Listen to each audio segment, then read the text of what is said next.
এটা 200 টাকা kilo refine তেলে মাল। কি ওটা কি?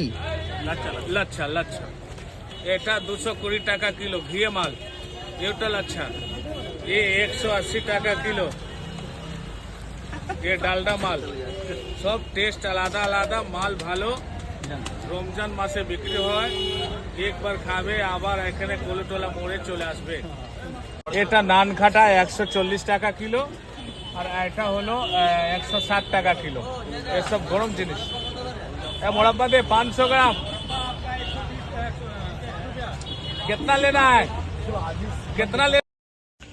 100 রকমেরও বেশি বিস্কিট, তার সঙ্গে মোরব্বা, নানখাটাই এবং অনেক রকমের লাচ্ছা দিয়ে পুরো সুসজ্জিতভাবে সকাল 8টা থেকে নিয়ে রাত্রি 10টা পর্যন্ত মার্কেট বসে বাগরি মার্কেটে।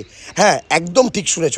আজকে আমি পৌঁছে গেছিলাম সেই মার্কেটেই, যেখানে ছিল প্রচুর রকমের বিস্কুট একদম পাইকারি রেটে, এবং তার সঙ্গে প্রায় বিভিন্ন বাইরের দেশ থেকে আসা এখানকার খেজুর, যেগুলো তোমাকে মনমুগ্ধ করবেই। আমি এখানে গিয়ে যে জিনিসটা ট্রাই করলাম সেটা হচ্ছে এই নানখাটাই।